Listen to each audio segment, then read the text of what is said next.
Hi, I'm Danielle, and this is Chatter Out Loud, a podcast where I share thoughts and TV commentary on shows I like to watch. Now, before I start, I want to ask that you go ahead and like, follow, share, and subscribe. And on YouTube, where I upload my companion episode of my podcast, be sure to hit the notification bell. This way you can get a notification every time I post a new episode. All right. So welcome back. Thank you so much for joining me. In today's episode, I'm chatting about the new TV series on NBC called The Endgame. We're in episode 5 and it's titled Gold Rush. The synopsis for this episode is as follows. When Snow White operatives attempt to get into the Federal Reserve's vault, Val races against time to prevent an economic collapse. All right, so let's get into it. I wanted to remind us first of a few things. Remember that Elena's crew, Snow White, they've seized 7 banks. In the episode before last, I believe, remember that they captured Amira Oje. She was one of the people who has the biometrics to open the vault in the Federal Reserve. Remember the Belloc family. They're a Ukrainian organized crime family. And remember the photo that they found with all of the potential targets? They have yet to identify all of the people in that photo. And we'll learn more about that in this recap. All right, so the timeline of the bank heist, we're now going into a second week. So the past episodes have all taken place over a week. They start the episode with a flashback into 2018. Sergey and Elena are in a dark room or a garage of some sort with the guy Pashnar Antonov. And that was the guy that planted the bomb in the church that killed all of Sergey's family on their wedding day. He was offered money and he took it to take care of his dying wife. They appeared to have tortured him to get him to name the person who hired him. And throughout this, he finally whispered in Elena's ear, and Sergey wound up killing him. He admitted that he was hired by someone in the Cutler administration to bomb their wedding, and it was someone in that photo. And by the way, remember when we were trying to understand what they were all looking at in the photo, remember in the last episode, they were watching the drone footage of that bombing. Yeah. 4 of the officials in the photo are facing criminal charges, and we've seen all of that play out in the last 4 episodes. Elena says that she sees others in that photo that are not, and that's pretty much what is driving all of this, right? She wants full accountability. So until everyone in that photo is held accountable, in her mind, she's not finished. She brings up to Val, isn't it your mother's birthday this week? And I was wondering, where did that come from? It just came out of the blue. But we learned, with Elena, by now we know that nothing is on accident. Nothing is a coincidence. So her asking about her mother's birthday this week, right? Remember, Val's mother was killed by Isaac Bigsby. And Elena brings her up in support of her repeated attempt to get Val to realize that they are in partnership and they have similar stories, right?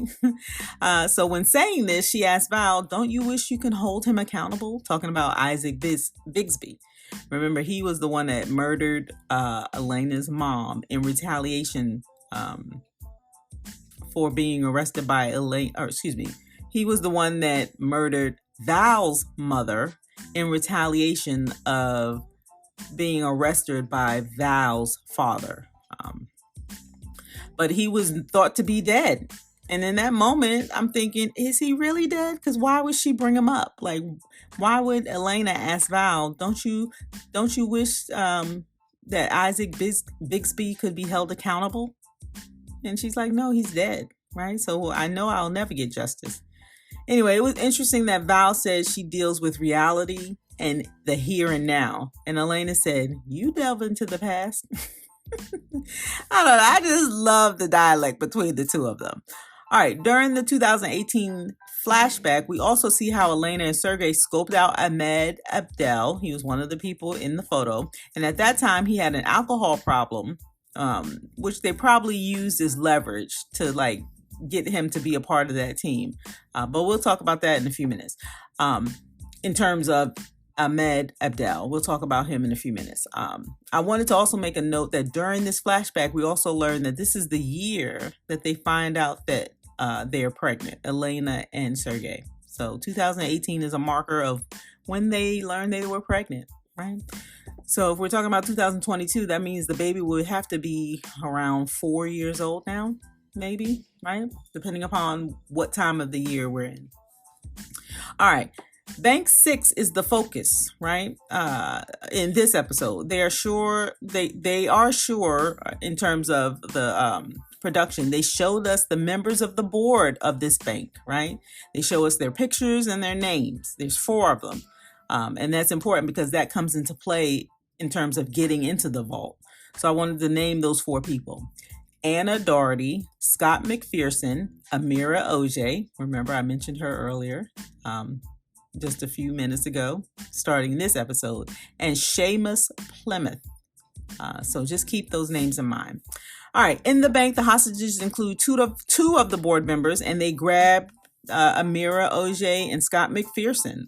They both have the biometrics to get into the vault, which they say they need 3 members of the board to get, right? As they go through each layer of the vault, they need, like the first 2 layers, they need 2 members of the vault, or 3. And, well, yeah, let me say that over.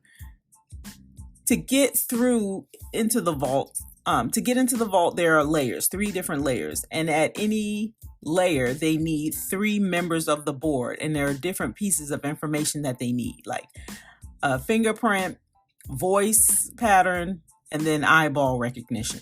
So just keep that in mind. It was cool to see how they retrieved the handprint for Anna Doherty and the voice pattern of Seamus Plymouth, right? That was pretty cool to me. And those were the other 2 board members. So they have 2 that they've captured in the bank, right? That's Scott McPherson and Amira Oje. And then the other 2 they don't have captured. However, they do have information that'll help them get through further. And this, of course, enables them to get through the other layers of security. And during this, the kidnappers wired another bomb they plan to detonate. And that's important to keep in mind as well. All right. In parallel, we learned 2 more names from the photo whom are potential targets, and they are Judge Carolyn Walsh and Ahmed Abdel, right? Through them discussing the 2 of them, they learned that Ahmed Abdel worked for the Titan Company. And so they go to investigate him. As we know by now, once they go visit Ahmed, this was already expected. So when Elena's 3 men, or we thought they were Elena's men, right, arrived at Ahmed's home shortly after Val arrived, it was no surprise that Val would now have to fight them off, right? And by the way, it's important to note that she used Ahmed's phone to distract them. And the phone is important because Ahmed uses this to control the entire house. He's a techie. So he's very smart. He knows technology. And so it's just important to keep that in mind. There are many icons on that phone, and Val having the phone is crucial to the story because as part of her, as she was fighting off the shooters or the people that came to kill him, she kind of leveraged that phone, right? In the end, 2 of the 3 shooters get killed. The one that they captured, they attempt to interrogate or to get intel from him. And during this interrogation, we learned that the men that Val were in a shootout with were not with Elena, but they were from the Belloc family, that Ukrainian crime family. So that was important to know. They attempt to use Ahmed's knowledge of the system to thwart Elena's plan, only to find out that he was part of it. When they lost connection with the team headed to the vault, Val remembered the scrambler icon on Abdel's phone. Because remember, or maybe I didn't mention this, but I should have mentioned that when Val was in the shootout with the men, she used that phone and hit different icons because that phone controlled Ahmed's entire home, right? He had the iRobot, he had the phone, the games and stuff like that. So she was using those icons just to distract the shooter so she can get an advantage and then shoot them, so she'll hit the iPhone or excuse me, the iRobot, they turned to look at it, of course, and then that was her way to get in to get a clear shot and things like that. And she did it again with like the TV. She turned on the TV, she turned on the game, and then that caused them to turn in that direction while she shot from the other direction. So that was pretty cool to see. But anyway, that phone comes into play because there's so many icons on that phone. And the entire time that they were, they're leveraging Ahmed's knowledge of the system to thwart Elena's plan. So that was the whole reason of Val going to Ahmed and trying to get his expertise so they can stop whatever's happening at the bank, right? Only to learn when they're going through the process, they bring him in, they get him to the server because he needs to get to the server, right? At one point in time, they lose connection with the team, right, that's headed into the vault. And Val remembered the scrambler icon on Abdel's phone and then quickly figured out that he was part of the plan all along. The entire time, Ahmed Abdel was planning to get to the server. They needed to get to the server to retake the entire system. He was there to help them get through that third layer of security, right? Because the first couple of layers, they use the board members, what was their handprint, then their voice, and then eyeballs. And because they only had two of them, Ahmed needed to get to the server to use whatever that program he used to, I guess, fraud, or I guess he used his own eyeballs, but they were, the way he got into the system and put that code in there, it recognized his eyeballs, but the program or the code translated to that third person's or another board director's eyeballs, I guess. But some type of pattern was in there so they can get through the third layer of security. That's what's most important. He used technology by going directly to the server, plugging into the server, adding like some type of code or program on there so they can get through the third layer to get inside the vault. All right. And then through that, he scrambled the signal so he can continue to do what he needed to do while interrupting the FBI's communication. And anyway, he got through. In the end, they learned that he was a part of the Snow White operative. He warns them to get out because they planted the propane tanks to blow up the reserve. And that was part of that bomb that they were planning to detonate. They intentionally showed us that in the beginning of the episode. They want to vaporize the gold as the revenge from what happened in Gambia. And then Doak and Val deactivated the bomb. They talked about teamwork and that they are now retaking the Federal Reserve. All right. They also began to trace where the messages Elena received. They began to trace where the messages generated from. And there was an outlier, and that outlier was from the prison that Owen is in, right? And remember, those messages were the light blinking and the ones and the zeros and the text messages. So they did discover that there was an outlier where it was sent from the prison that Owen is in, right? And they only reference Owen. So that leads me to believe that the FBI has no idea Sergei is still alive, right?